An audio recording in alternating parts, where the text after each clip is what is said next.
Quintal की जगह 150 quintal अनाज उसके खेत में पैदा हो गया, तो वो 25 क्विंटल अनाज को पचा नहीं पाता है।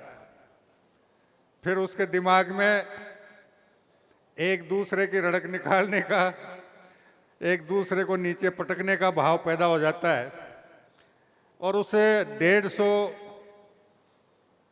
क्विंटल जो अनाज पैदा हुआ, अतिरिक्त 50-25 के अलावा बाकी 125 में से भी 50 क्विंटल से ज़्यादा अनाज एक दूसरे की रड़क निकालने में थाने और कचहरी के कोर्ट कचहरियों में बर्बाद कर देता है। ये इन दोनों वर्गों के लिए, दोनों समाजों के लिए बहुत दुर्भाग्यपूर्ण स्थिति है। अगर हम इसके बजाय इस बात की तरफ ध्यान दें कि हमारा कोई बराबर का भाई या बराबर का पड़ोसी हमसे ज़्यादा तेजी से आगे बढ़ रहा है,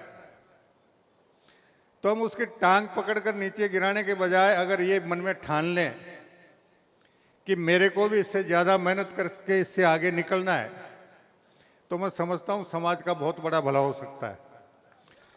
तो मेरा एक तो निवेदन ये है कि एक दूसरे की जो टांग खिंचाई का हमारे मन में कभी कभी भाव आ जाता है, जिसको मैं तो सामान्यतः कहता हूँ कि एक रड़क नाम का कीड़ा हमारे दिमाग में घुसता है, इससे बचने का प्रयास करें और अपने परिवार की भावी पीढ़ी को सुशिक्षित और सुसंस्कारित बनाने में किसी प्रकार की कोर कसर नहीं छोड़ें।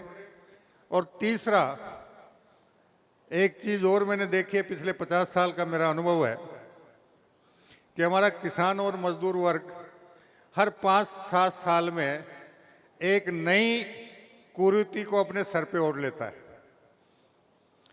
और उस कुरीति को ओढ़ने के बाद हमारे यहाँ एक कहावत है कि बोला होड़ा घोड़ा फुड़ावा में बहुत माहिर था। हाँ, अनावश्यक दिखावा और अनावश्यक खर्चे करके परिवार को आर्थिक रूप से कमज़ोर कर लेते हैं।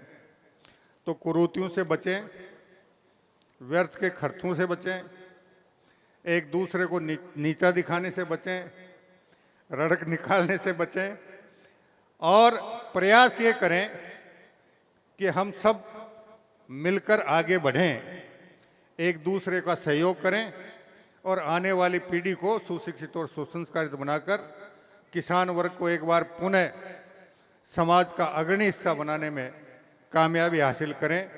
इन शुभकामनाओं के साथ आप सभी का हृदय से बहुत बहुत आभार। चूँकि अब एक कन्या छात्रावास के शिलान्यास का कार्यक्रम है, उसमें आपकी अनुमति से मैं प्रस्थान करूंगा। भविष्य में जब भी आप याद करेंगे, पुनः आपकी सेवा में उपस्थित रहूंगा, और मेरे लायक किसी भी प्रकार की कोई काम हो सरकार मेरे विभाग के स्तर पर, आप जब भी आदेश करेंगे हम निश्चित रूप से आपके सहयोग के लिए तत्पर रहेंगे। इन शुभकामनाओं के साथ आप सभी का हृदय से बहुत बहुत आभार। जय हिंद, जय भारत, वंदे मातरम।